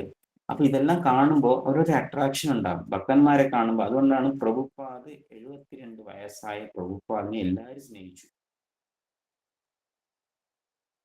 കാരണം എന്തുകൊണ്ടാണ്? Purity is the force. പ്രഭുപാദിന് ആ പ്യൂരിറ്റി ഉണ്ടായിരുന്നു, പരിശുദ്ധി ഉണ്ടായിരുന്നു. കൊച്ചു കുട്ടിയെ കണ്ടാൽ എല്ലാവർക്കും ഇഷ്ടപ്പെടും. അതേപോലെ പ്രഭുപാദിനെ കണ്ടപ്പോൾ എല്ലാവർക്കും ഇഷ്ടപ്പെട്ടു. പ്രഭുപാദിന് വേണ്ടിയിട്ട് എന്തും ചെയ്യും അവര്.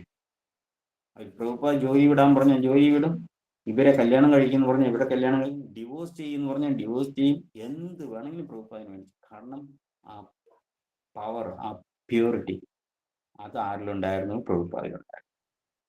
സോ അത് കൃഷ്ണാബോധം പ്രാക്ടീസ് ചെയ്യുമ്പോൾ തനിയെ ഒരാൾക്കുണ്ടാകും. അപ്പൊ ഓട്ടോമാറ്റിക് ക്വാളിറ്റി എവിടെ ഉണ്ടാകും? കൃഷ്ണാബോധം പ്രാക്ടീസ് ചെയ്യുന്ന ആളില് ക്വാളിറ്റി കാണാൻ പറ്റും. എല്ലാ പ്രോബ്ലത്തിനും കൃഷ്ണാബോധത്തിന് സൊല്യൂഷനുണ്ട്. സൊല്യൂഷൻ ഇല്ലാത്ത കൃഷ്ണാബോധത്തില് ഒന്നിനും സൊല്യൂഷൻ ഇല്ല എന്ന് പറയാൻ പറ്റില്ല. എല്ലാത്തിനും എന്തുണ്ട്? നമ്മുടെ പ്രശ്നം തീർക്കാനുള്ള മാർഗം ഇതിനകത്തുണ്ട്, കൃഷ്ണാബോധത്തിലുണ്ട്. അപ്പൊ ഇവിടെ പറയാണ്, ഒരു മതപരമായ ഒരു പ്രശ്നം ഉണ്ടെങ്കിലും കൃഷ്ണാബോധത്തിൽ അതിന് സൊല്യൂഷൻ ഉണ്ട്. ഫിനാൻഷ്യൽ പ്രോബ്ലം ഉണ്ടായിരുന്നാലും അതിനും സൊല്യൂഷൻ ഉണ്ട് കൃഷ്ണാബോധത്തില്. പോളിറ്റിക്സ്, രാഷ്ട്രീയപരമായ കാര്യങ്ങൾക്ക് വേണമെങ്കിൽ ഇതിനകത്ത് സൊല്യൂഷൻ ഉണ്ട്, കൃഷ്ണാബോധത്തിൽ ഉണ്ടായിരുന്നു. ഒരാൾക്ക് മാനസികാവസ്ഥ തെറ്റിയിരിക്കുന്ന വ്യക്തിയാണെങ്കിൽ അവർക്കും ഉണ്ട് കൃഷ്ണാബോധത്തിലെ സൊല്യൂഷൻ. അപ്പോൾ എല്ലാ രീതിയിൽ നോക്കിയിരുന്നാലും കൃഷ്ണാബോധത്തിൽ എന്തുണ്ട്? സൊല്യൂഷൻ ഉണ്ട് എന്ന് വ്യക്തമാണ്. കാരണം മാനസികാവസ്ഥ തെറ്റിയ വ്യക്തിക്കാണ് കൃഷ്ണാബോധം അർജുനൻ മാനസികാവസ്ഥ തെറ്റിയിട്ട് എന്ത് ചെയ്യണം, എന്ത് ചെയ്യാൻ പാടില്ല എന്നറിയില്ല. പക്ഷെ കൃഷ്ണന്റെ ഉപദേശം കേട്ടതും കരിഷ്യേ വചനം തവ, ഇമ്മീഡിയറ്റ് ആയിട്ട് എണീറ്റു യുദ്ധം ചെയ്യാൻ. രാഷ്ട്രീയപരമായിട്ട് നോക്കിയാൽ പൃഥു മഹാരാജ് എങ്ങനെ രാജ്യം ഭരിച്ചു, ധ്രുവ മഹാരാജ് എങ്ങനെ രാജ്യം ഭരിച്ചു, യുധിഷ്ഠിര മഹാരാജ് എങ്ങനെ രാജ്യം ഭരിച്ചു. രാജ്യത്തിൽ ആർക്കും ഒരു വിഷമവുമില്ല, എല്ലാവർക്കും ഭയങ്കര സന്തോഷമാണ്, എല്ലാവർക്കും ആ രാജാവ് ഇഷ്ടമായിരുന്നു. യുധിഷ്ഠിര മഹാരാജ് കാട്ടിൽ പോയപ്പോൾ ബ്രാഹ്മണന്മാർ വരെ കാട്ടിൽ യുധിഷ്ഠിര മഹാരാജിന്റെ കൂടെ പോയി പറഞ്ഞു, ഞങ്ങൾക്ക് നിങ്ങളെ ഒന്നും സംരക്ഷിക്കാൻ പറ്റില്ല, ഞങ്ങളിപ്പം ഭിക്ഷുവായിട്ട് പോവുകയാണ്, ഞങ്ങൾ എങ്ങനെ ആഹാരം തരും? കുഴപ്പമില്ല, ഞങ്ങൾ അങ്ങയുടെ ഒപ്പം വരാം, എന്താ കിട്ടിയോ കിട്ടിയില്ലയോ? പക്ഷെ അവർക്ക് എന്ത് കിട്ടി? അക്ഷയപാത്രം കിട്ടി. അങ്ങനെ ഡെയിലി ബ്രാഹ്മണന്മാർക്ക് കൂട്ടി കാട്ടിലിരുമ്പോൾ. അപ്പോൾ എങ്ങനെ ഭഗവാനെ ആശ്രയിച്ചാൽ എല്ലാം നടക്കും എന്ന് യുധിഷ്ഠിര മഹാരാജ് പഠിപ്പിക്കുകയാണ്. അപ്പൊ രാഷ്ട്രീയമായിട്ട് നോക്കിയാൽ അതിന് സൊല്യൂഷൻ ഉണ്ട്, അല്ലെ? ഫിനാൻഷ്യലി ഭൗതികമായ കാര്യം വേണമെങ്കിൽ ഭഗവാൻ അനന്യ ചിന്തയന്തോമം ഏജന പരിയുപാസത ദേശാം നിത്യാഭിയുക്താനാം യോഗക്ഷേമം വഹാമ്യകം എന്ന് പറയുന്നത്. നിന്നിലുള്ളതിനെ സംരക്ഷിക്കാം, നിനക്ക് ആവശ്യമായത് തരാമെന്ന് ഗ്യാരണ്ടി ഭഗവാൻ പറയുന്നുണ്ട്. അപ്പോൾ അതും ആര് തരും? ഭഗവാൻ തരും എന്ന് പറയാം. ഇതെല്ലാം നമുക്ക് ഭക്തിവേദാന്ത സ്വാമി പ്രഭുപാദിന്റെ പുസ്തകത്തിലിരുന്ന് വളരെ ഈസി ആയിട്ട് നമുക്ക് ഇതെല്ലാം തന്നിട്ടുണ്ട്. ഇവിടെയാണ് രണ്ടാമത്തെ ചിന്തു ആദ്യത്തെ ചാപ്റ്റർ. രണ്ടാമത്തെ ചാപ്റ്ററിൽ ഗുരുയുടെ പ്രാധാന്യത്തിനെ കുറിച്ചാണ് പറയുന്നത്. അപ്പൊ അത് നമ്മൾ പഠിച്ചു കാണും. ആധ്യാത്മിക ഗുരു, ഗുരു, സാധു, ശാസ്ത്രം. ഈ 3 കാര്യമാണ് നമ്മളെ കൃഷ്ണാവബോധത്തിൽ നയിക്കുന്നത്. എന്തൊക്കെയാണ്? ഗുരു, സാധു, ശാസ്ത്രം. അപ്പോൾ ഇത് 3ൽ കൂടെ മാത്രമേ കൃഷ്ണനെ ഭഗവാനായിട്ട്, പരമപുരുഷ ഭഗവാനായിട്ട് നമുക്ക് കാണാൻ സാധിക്കും, മനസ്സിലാക്കാൻ സാധിക്കും. അല്ലെങ്കിൽ നമുക്ക് മനസ്സിലാക്കാൻ പറ്റില്ല. ഗുരു പറയുകയാണ്, ഗുരു വേറെ ആരുമല്ല, ഗുരു ആരാണ്? ഭഗവാന്റെ റെപ്രസെന്റേറ്റീവാണ്. കൃഷ്ണൻ നേരിട്ട് വന്ന് നമുക്ക് ഈ ഉപദേശം തന്ന് വിളിച്ചുകൊണ്ട് പോകണം. പക്ഷെ അർജുനനായതുകൊണ്ട് കൃഷ്ണൻ നേരിട്ട് വന്നു, അല്ലെ? ധ്രുവ മഹാരാജ് ആയതുകൊണ്ട് നേരിട്ട് വന്നു, നാരദമുനി ആയതുകൊണ്ട് നേരിട്ട് വന്നു. പക്ഷെ നമ്മളെ പോലെ ജീവാത്മാക്കൾ പതിതന്മാരാണ്, പാവം ചെയ്ത വ്യക്തികളാണ്. അതുകൊണ്ട് ഭഗവാൻ നേരിട്ട് കാണാൻ പോലും നമുക്ക് എന്തില്ല? യോഗ്യതയില്ല. എന്നിട്ടും ഭഗവാൻ നമ്മളെ റിജക്ട് ചെയ്തില്ല. ഒരു യോഗ്യതയും ഇല്ല നമുക്ക്. ഭഗവാൻ റിജക്ട് ചെയ്തില്ല. പക്ഷെ ഭഗവാൻ എന്ത് ചെയ്തു? ഭഗവാന്റെ ഏറ്റവും പ്രിയപ്പെട്ട വ്യക്തി അയച്ചു, ഭഗവാന്റെ റെപ്രസെന്റേറ്റീവ്. ആരാണ്? ഗുരു, ആധ്യാത്മിക ഗുരുവിനെ അയച്ചു. എനിക്ക് പോകാൻ പറ്റില്ല, നീ പോയി അവരെ രക്ഷിക്കൂ എന്ന് പറഞ്ഞു. ആ വ്യക്തിയാണെങ്കിൽ ഭഗവാനേക്കാളും കാരുണ്യമുള്ള വ്യക്തിയാണ്. ഭഗവാനാണെങ്കിലും ചില കാര്യം റൂൾസ് ആൻഡ് റെഗുലേഷൻ തെറ്റിച്ചാൽ 2 പണിഷ്മെന്റ് തരും. പക്ഷെ ഈ വ്യക്തി പണിഷ്മെന്റും തരുന്നില്ല. എങ്ങനെങ്കിലും നമ്മുടെ ഒപ്പം നമുക്ക് അനുഗ്രഹിച്ച് നമ്മളെ പഠിപ്പിച്ച് കൃഷ്ണാബോധം പ്രാക്ടീസ് ചെയ്യിപ്പിച്ച് നമ്മളെ എവിടെ കൊണ്ടുപോവുകയാണ്? ഭഗവാന്റെ അടുത്ത് തിരിച്ചെത്തിക്കുക. അതാണ് ആധ്യാത്മിക ഗുരു എന്ന് പറയുന്നത്. അപ്പോ ഈ 3 കാര്യവും തീർച്ചയായും ഗുരു പറയുന്നത് അനുസരിക്കുക, സാധുക്കൾ ഭക്തന്മാര് പറയുന്നത് അനുസരിക്കുക, ശാസ്ത്രത്തിൽ പറയും. അതെ, അപ്പൊ ശാസ്ത്രത്തിൽ പറയുന്നത് ഒരിക്കലും തെറ്റല്ല. അതിലെന്ത് പറയുന്നത് അതേപടി നടക്കും. ഓക്കെ. സാധുക്കൾ ഭക്തന്മാര് പറഞ്ഞാൽ അതും ശാസ്ത്രം തന്നെയാണ്. ഗുരു പറഞ്ഞാൽ, ഗുരു വേറെ ആരുമല്ല, ഭഗവാന്റെ റെപ്രസെന്റേറ്റീവ്, അതും ശാസ്ത്രം തന്നെയാണ്. ഈ 3 കാര്യവും കൃത്യമായിട്ട് ഉണ്ടെങ്കിൽ നമുക്ക് അതിൽ നിന്ന് കിട്ടുന്ന നോളജിൽ കൂടെ നമുക്ക് മനസ്സിലാക്കാം. അതിൽ സംശയിക്കേണ്ട ആവശ്യമേ വരുന്നില്ല. സംശയ വിനച്ചതി എന്നും പറയുന്നുണ്ട്, സംശയം നാശമാണെന്ന് പറയുന്നുണ്ട്. അതിന്റെ അർത്ഥം നമ്മൾ ചോദിച്ച് മനസ്സിലാക്കണം എന്നല്ല. അവിടെ പറയുന്നുണ്ട്, തദ്വിധി പ്രണിപാതേന പരിപ്രശ്നേന സേവയ ഉപദേശം ദിത്തേ ജ്ഞാനം ജ്ഞാനീന തത്വദർശിന എന്ന് പറയുന്നത്. അപ്പോ നമ്മൾ ഒരു ആധ്യാത്മിക ഗുരുവിനെ അദ്ദേഹത്തിന്റെ അപ്രോച്ച് ചെയ്തിട്ട്, അദ്ദേഹത്തിന്റെ അടുത്ത് പോയിട്ട് എളിമത്വത്തോടു കൂടി ചോദ്യങ്ങൾ ചോദിച്ച് മനസ്സിലാക്കി, അദ്ദേഹത്തിന് സേവനം അനുഷ്ഠിച്ച് ചോദ്യങ്ങൾ ചോദിച്ച് മനസ്സിലാക്കി ആധ്യാത്മിക കാര്യങ്ങൾ പഠിക്കണം. ചോദ്യങ്ങൾ ചോദിക്കാം, തെറ്റില്ല. എന്തിനെ കുറിച്ച് ചോദിക്കാം? ഭഗവാനെ കുറിച്ച് മനസ്സിലാക്കാൻ വേണ്ടിയിട്ട്. ഭഗവാൻ പരമപുരുഷനാണോ? അദ്ദേഹത്തിന് ഞാൻ എന്തുകൊണ്ട് സറണ്ടർ ചെയ്യണം? അദ്ദേഹം എങ്ങനെ എന്നെ രക്ഷിക്കും എന്നുള്ള കാര്യമെല്ലാം നമുക്ക് ചോദിച്ച് മനസ്സിലാക്കാം. ചോദിച്ച് ഒരിക്കൽ മനസ്സിലാക്കിയാൽ പിന്നെ സംശയം വേണ്ട. കാരണം അത് പെർഫെക്റ്റായ വ്യക്തിയാണ്, ഭഗവാന്റെ തന്നെ റെപ്രസെന്റേറ്റീവാണ്. ഇനി നമുക്ക് ഡൗട്ടില്ല. ഇനി എന്ത് ചെയ്താൽ മതി? കണ്ണടച്ച് വിശ്വസിച്ചാൽ മതി. കാരണം കറക്റ്റാണെന്ന് നമുക്ക് കിട്ടി. അതുവരെ നമുക്ക് ഡൗട്ടൊക്കെ ചോദിക്കാം എന്നാണ് ഇവിടെ പറയുന്നത്.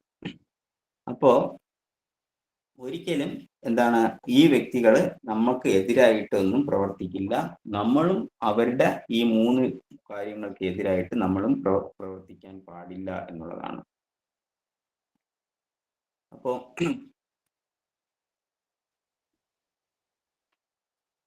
ഗുരു എന്ന് പറയുന്നത്, ഇനി പ്രഭുപാദ് സാധാരണ ഒരു എക്സാമ്പിൾ പറയാറുണ്ട് ആധ്യാത്മിക ഗുരുവിനെ കുറിച്ച്. ആധ്യാത്മിക ഗുരു എന്ന് പറയുന്ന വ്യക്തി ഒരു പോസ്റ്റ്മാനെ പോലെയാണ്. പോസ്റ്റ്മാന്റെ ജോലി എന്താണെന്ന് വെച്ചാൽ, ഒരു 100 രൂപ മണി ഓർഡർ കിട്ടിയാൽ ആ 100 രൂപ എടുത്തിട്ട് നേരെ കൊണ്ടുപോയി ആ വീട്ടിൽ കൊണ്ടുപോകും. ഈ പോസ്റ്റ്മാൻ വിചാരിക്കുകയാണ്, അയ്യോ ഞാൻ ഇത്രയും ദൂരം നടന്നു വന്നു, ഒരു 10 രൂപ കമ്മീഷൻ എടുക്കാം എന്ന് പറഞ്ഞ് പോക്കറ്റിൽ വെച്ചാൽ ആ പോസ്റ്റ്മാൻ കറക്റ്റായ ജോലിക്കാരനല്ല, പോസ്റ്റ് ഓഫീസിൽ ജോലി ചെയ്യാൻ കറക്റ്റായ വ്യക്തിയല്ല. കാരണം അയാൾ കമ്മീഷൻ എടുത്തു ഇടയ്ക്ക്. ഇനി പോസ്റ്റ്മാൻ വിചാരിക്കുകയാണ്, ഞാൻ ഈ പാവം അവർ ഇത്രയും പാവങ്ങളല്ലേ, ഞാനൊരു 10 രൂപ എക്സ്ട്രാ കൊടുക്കാം എന്ന് പറഞ്ഞിട്ട് ഒരു 100 രൂപയ്ക്ക് പകരം 110 കൊടുത്താൽ അവിടെയും തെറ്റാണ്. അയാളുടെ ജോലി എന്താണ്? എന്ത് തന്നോ അതുകൊണ്ട് ഏൽപ്പിക്കുക, അല്ലാതെ അവർക്ക് കൊണ്ട് എക്സ്ട്രാ കൊടുക്കാനോ അവരിൽ നിന്ന് എടുക്കാനോ പാടില്ല. ഇതാണ് ശാസ്ത്രം. കൃഷ്ണൻ എന്താണോ തന്നിട്ടുള്ളത് അതിന് അതേപടി മേടിച്ച് അതേപടി അങ്ങ് കൊടുക്കുക. അല്ലാതെ കൃഷ്ണൻ തന്നതിൽ ഇതൊന്നും ശരിയാവില്ല, കലിയുഗത്തിൽ ആൾക്കാർക്ക് ഇതൊന്നും പറ്റില്ല, അതുകൊണ്ട് ഇതൊക്കെ എടുത്ത് കളയാം, ഇത് എനിക്ക് ഇഷ്ടമില്ല, ഈ നിയമം എനിക്ക് ഇഷ്ടമില്ല, അതുകൊണ്ട് എടുത്ത് കളയാം, അത് കളയാൻ പാടില്ല, ഇത് കിടക്കട്ടെ എക്സ്ട്രാ എന്ന് പറഞ്ഞിട്ട് ഇപ്പോൾ ശാസ്ത്രത്തിൽ പറയുന്നത് 16 മാല ജീവിക്കുക, ഒന്ന് കിടക്കട്ടെ, ഒരു 60 മാല ജീവിച്ചോ, നീ വലിയ ഗോസ്വാമി ആയിക്കോ എന്ന് പറഞ്ഞ് നമ്മൾ എക്സ്ട്രാ കൊടുക്കേണ്ട ആവശ്യമില്ല. 108 ഒന്നും വേണ്ട, 100 ജീവിച്ചാൽ മതി എന്ന് നമുക്ക് പറയാൻ പറ്റില്ല.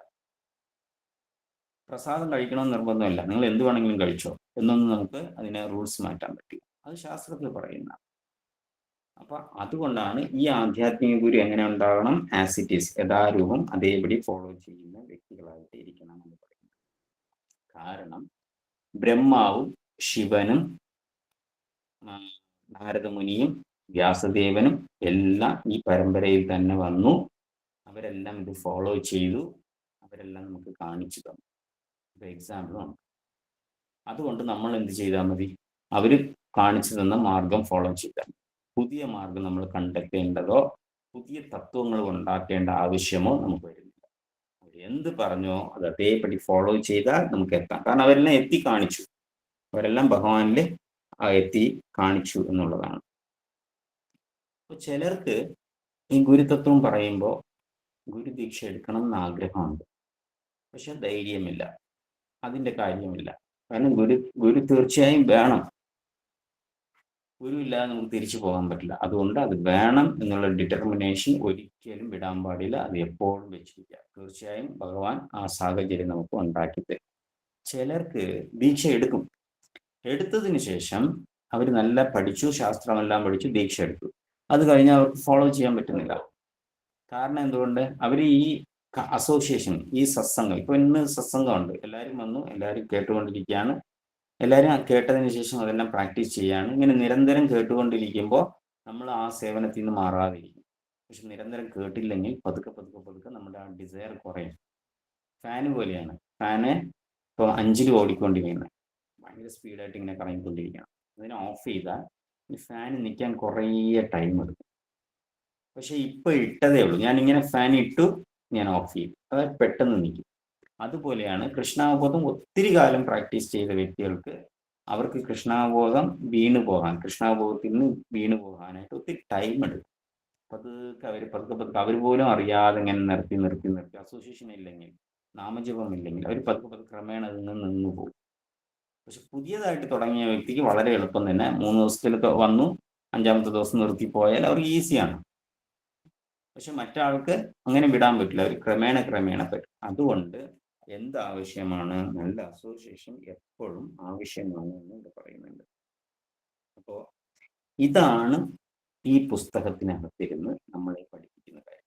ഇന്ന് ഞാൻ അത് ഇൻട്രഡക്ഷനും ആണ്, പക്ഷെ 2 ചാപ്റ്ററാണ്. ഗുരു തീർച്ചയായും എല്ലാവർക്കും ആവശ്യമുണ്ട്. പിന്നെ നമ്മൾ പറയുന്ന പോലെ നമ്മൾ ഇത്രയും ഭാഗ്യം ചെയ്തവരാണ്, നമ്മൾ ഭാഗ്യം ചെയ്യാത്ത വ്യക്തികളല്ല. അതുകൊണ്ടാണ് കൃഷ്ണാവബോധത്തിൽ വന്നത്. അതുമാത്രമല്ല, ഇന്ന് നാമം ജപിച്ചുകൊണ്ടിരിക്കുന്നു, ഇന്ന് ഭഗവത്ഗീത കേട്ടുകൊണ്ടിരിക്കുന്നു, ഇന്ന് ശ്രീമദ് ഭാഗവതം കേട്ടുകൊണ്ടിരിക്കുന്നു. നമ്മൾ എത്രയോ ഭാഗ്യം ചെയ്തു. അപ്പൊ ഈ ഭാഗ്യം നമുക്ക് കിട്ടിയാൽ അത് കളയാൻ പാടില്ല. അങ്ങനെ മുറുകെ പിടിച്ചോളൂ. എടുത്തിട്ട് അടുത്ത ലെവല് എന്ന് പറഞ്ഞാൽ അതെല്ലാം പ്രാക്ടീസ് ചെയ്യും. ഇത്രയും നാൾ കേട്ടു, ഇനി നമ്മളുടെ ലൈഫിൽ ഓരോ കാര്യങ്ങളും വളരെ ശ്രദ്ധയോടുകൂടി പ്രാക്ടീസ്. ഇതൊന്നും വലിയ വിഷയമേ അല്ല, ഇത് നിസാരം ഡെയിലി ലൈഫിലുള്ള കാര്യങ്ങളാണ്. പണ്ട് എല്ലാവരും ചെയ്തുകൊണ്ടിരുന്നതാണ്. ഇന്ന് അതെല്ലാം ആൾക്കാർക്ക് അറിഞ്ഞുകൂടാ, അവർ മറന്നുപോയി, ചിലർ പ്രാക്ടീസ് ചെയ്യുന്നില്ല. അത് നമ്മൾ ഒന്നുകൂടെ ചെയ്യുന്നേ ഉള്ളൂ. ഇത് വലിയ വിഷയമുള്ള കാര്യമൊന്നുമില്ല, ഈസി ആയിട്ട് എല്ലാവർക്കും ചെയ്യാം. നാമം ജപിക്കുന്നത് ചിട്ടയോട് ജപിക്കുക, അല്ലേ? അപ്പൊ അതിന് നമ്മൾ ഓരോ കാര്യങ്ങളും ഇനി അങ്ങോട്ട് പോകുമ്പോൾ ഓരോ അധ്യായത്തിനെ വെച്ച് നമ്മൾ നോക്കും. ആർക്കെങ്കിലും സംശയങ്ങൾ ചോദിക്കുക, ഓക്കെ? ഡൗട്ട് ചോദിച്ച് മനസ്സിലാക്കി പ്രാക്ടീസ്. ഇൻ കേസ് നിങ്ങൾക്ക് ഇവിടെ ചോദിക്കാൻ പറ്റിയില്ലെങ്കിലും നമുക്ക് വേണമെങ്കിൽ എനിക്ക് വോയിസ് മെസ്സേജ് അയക്കാം, അല്ലെങ്കിൽ നിങ്ങൾക്ക് വിളിക്കാം. വിളിച്ചാൽ ചിലപ്പോൾ ഞാൻ എടുത്തില്ലെങ്കിൽ തിരിച്ച് എനിക്ക് സമയം കിട്ടുമ്പോൾ ഞാൻ തിരിച്ചു വിളിച്ചു. ഹരേ കൃഷ്ണ. എന്തെങ്കിലും ഡൗട്ട് ഉണ്ടെങ്കിൽ ചോദിക്കാം. സുലോചന ഹരേ കൃഷ്ണ പ്രഭു, ഗുരുവിന്റെ പ്രാധാന്യത്തിൽ ഒരു സാധു ശാസ്ത്രം പറഞ്ഞില്ലേ, അതൊന്ന് വ്യക്തമാക്കി തരുമോ ഒന്നുകൂടി? സാധുക്കൾ എന്ന് പറഞ്ഞാൽ ഭക്തന്മാര്. ഓക്കെ, ഭക്തന്മാർ ഭഗവാന് ഏറ്റവും പ്രിയപ്പെട്ട വ്യക്തി ആരാണെന്ന് ചോദിച്ചാൽ ഭക്തന്മാരാണ്, അല്ലെ? ഭക്തപ്രിയ. അപ്പോ ഭക്തന്മാരെ നിന്ദിക്കാൻ പാടില്ല. ഇപ്പൊ നമ്മൾ അപരാധം ചെയ്തു എന്നിരിക്കട്ടെ, നമ്മൾ എല്ലാ കാര്യങ്ങളും നന്നായിട്ട് ചെയ്യുന്നു, ഒരു ഭക്തനെ കുറിച്ച് ഇങ്ങനെ കുറ്റം പറഞ്ഞുകൊണ്ടേയിരുന്നാൽ നമ്മൾ അറിയാതെ നമ്മൾ ചെയ്യുന്ന സാധനയ്ക്കൊന്നും ഫലമില്ലാതെ പോകും, അതിന്റെ പൂർണ്ണമായ എഫക്റ്റ് കിട്ടില്ല. അതേപോലെ നമ്മൾ അറിയാതെ ടേസ്റ്റ് കുറയും. ഇപ്പൊ നാമജപം നന്നായിട്ട് ചെയ്തുകൊണ്ടിരിക്കുന്ന ഒരു വ്യക്തിയാണ്, പക്ഷെ ഡെയിലി ഒരു ഭക്തനെ ഇങ്ങനെ കുറ്റം പറഞ്ഞുകൊണ്ടിരിക്കുമെങ്കിൽ ഇവരറിയാതെ അവർക്ക് നാമം ജപിക്കാൻ പറ്റാത്തൊരവസ്ഥയിലോട്ട് എത്തും. എന്തുകൊണ്ട്? അപരാധം ചെയ്യുന്നു, വേറൊരു നാമം ജപിക്കും, ഭഗവാന്റെ സേവനത്തിലിരിക്കുന്ന വേറൊരു ഭക്തനെ കുറിച്ച് കുറ്റം പറയുന്നത് കൊണ്ട് ഈ ടേസ്റ്റ് കുറയുന്നു, സാധനയിൽ തടസ്സമുണ്ടാകും. അതുകൊണ്ടാണ് ആ സാധുക്കൾ വളരെ ഇമ്പോർട്ടൻറ്റ്. ഇനി ഒരു കാര്യം, ഈ സാധുക്കളുടെ വാക്ക് പോലെയാണ്. സാധുക്കൾ പറയുന്നത് എങ്ങനെയാണെന്ന് വെച്ചാൽ അവർ ഭഗവാനെ തന്നെ എപ്പോഴും മനസ്സിൽ ചുമന്ന് നടക്കുന്നത് കൊണ്ട് അവര് പറയുന്നത് എന്താ പറയാ, അവര് വേദം പഠിച്ചത് മാത്രമേ സംസാരിക്കത്തുള്ളൂ. അങ്ങനെയാണെങ്കിൽ അവരുടെ വാക്കും കൃഷ്ണന്റെ വാക്കും ഒന്ന് തന്നെയാണ്. അപ്പൊ അത്രയും ഇമ്പോർട്ടൻ്റ് ആണ് സാധുക്കൾ എന്ന് പറയുമ്പോൾ.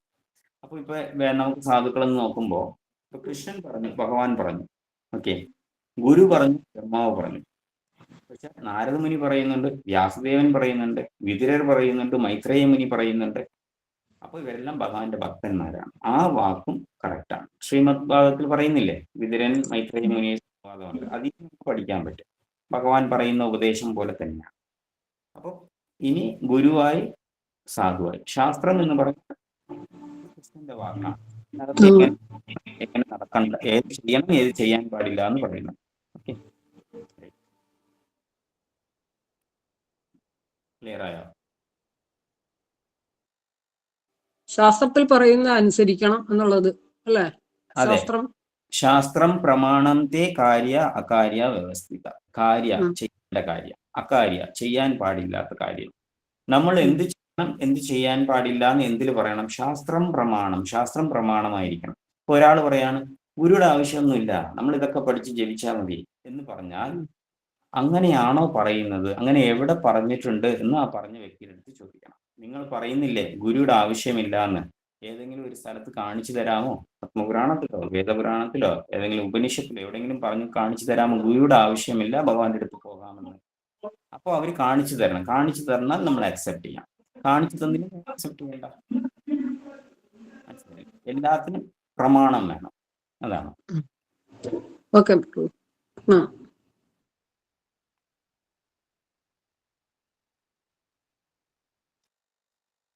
വേറെ ആർക്കെങ്കിലും എന്തെങ്കിലും സംശയം?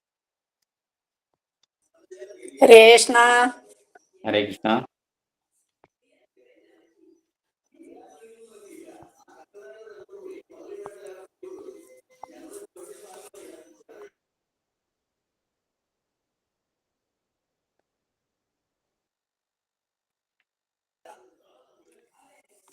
താമസിച്ചാ കണ്ടത് ഗ്രൂപ്പിനകത്ത്, അത് കാരണം 9:15 ആയി കയറിയപ്പോ.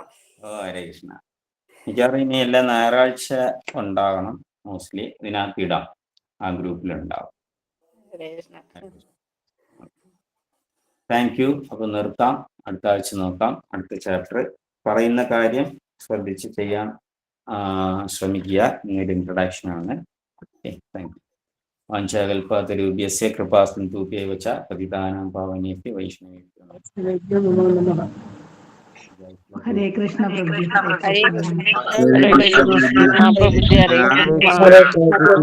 ഹരേ കൃഷ്ണ. ഹരേ കൃഷ്ണ. ഹരേ ഹരേ രാമ ഹരേ രാമ രാമ രാമ ഹരേ കൃഷ്ണ. ഹരേ കൃഷ്ണ കൃഷ്ണ കൃഷ്ണ ഹരേ.